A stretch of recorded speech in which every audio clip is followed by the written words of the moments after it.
চরম অব্যবস্থার মধ্য দিয়ে বুধবার শপথ গ্রহণ পর্ব অনুষ্ঠান সম্পন্ন হলো আমবাসা পঞ্চায়েত সমিতির। শপথ গ্রহণ অনুষ্ঠানের শুরু থেকে শেষ ছিল ব্যাপক অব্যবস্থা। আমবাসা পঞ্চায়েত সমিতির 9 জন সদস্যই আজ শপথ গ্রহণ করলেন। প্রথম পর্যায়ে শপথ গ্রহণ অনুষ্ঠান শেষে সম্পন্ন হয় নতুন সদস্যদের প্রথম সভা এবং সভা শেষে চেয়ারম্যান ও ভাইস চেয়ারম্যানের নাম ঘোষণা হয় এবং ওনারা শপথ গ্রহণ করেন। আমবাসা পঞ্চায়েত সমিতির চেয়ারম্যান হিসেবে শপথ নেন হেমালি দেববর্মা এবং ভাইস চেয়ারম্যান হিসেবে শপথ নেন উত্তম দেবনাথ। শপথ গ্রহণ অনুষ্ঠান শেষে অনুষ্ঠিত হয় সংক্ষিপ্ত আলোচনা চক্র। এদিন শপথ বাক্য পাঠ করান জেলা পঞ্চায়েত আধিকারিক এস্থার জংথে। সাক্ষাৎকারে নবনির্বাচিত চেয়ারপারসন হেমালি দেববর্মা বলেন, আগামী দিন সকলকে সাথে নিয়ে আমবাসা পঞ্চায়েত সমিতি এলাকার উন্নয়নে কাজ করবেন। তবে এই অনুষ্ঠানে সাংবাদিকদের বসার জায়গাটুকু পর্যন্ত করা হয়। সাংবাদিকরা একবার আসন গ্রহণ করলেও তাদেরকে সেখান থেকে ঘোষণার মাধ্যমে উঠিয়ে দেয়। সামান্য পানীয় জলটুকু পর্যন্ত দেওয়া হয়নি। শেষ পর্যন্ত দাঁড়িয়ে থেকে সম্পূর্ণ অনুষ্ঠান শেষ করে ফিরে আসেন সাংবাদিকরা। Bureau report, Tripura news 8।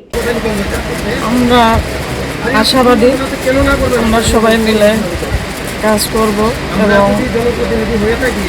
আমাদের ব্লকের যে আগামী দিন আরও উন্নত আমরা এগিয়ে কাজ করব, হাতে হাত ধরে আমরা কাজ করব, এই আশা ও বিশ্বাস।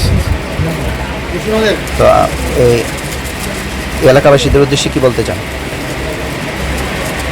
দেবতিল আমার এলাকাবাসী এবং জনগণের এই আশীর্বাদেই আজ আমরা এই পদটা পেয়েছি এবং ওনাদের স্বার্থে এবং সবার মঙ্গলের জন্য কাজ করব, এই আশাটুকু রেখে আমি শেষ করছি।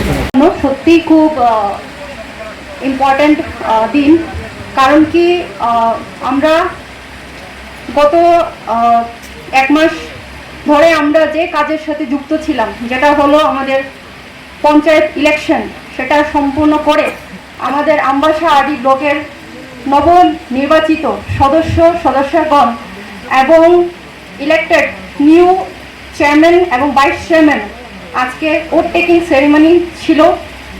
এই অনুষ্ঠানে আপনাদের যারা এসছেন, বিভিন্ন আমবাসা পঞ্চায়েত সমিতির অধীনে যারা গ্রামবাসীরা আছেন, প্রাক্তন আমবাসা পঞ্চায়েত সমিতির মেম্বার্স, বিশিষ্ট সমাজসেবী এবং মিডিয়াগণ, সবাইকে আমবাসা আদি ব্লকের পক্ষ থেকে আমি ব্লক আধিকারিক মুনমুন দেববর্মা আপনাদেরকে স্বাগত জানাই।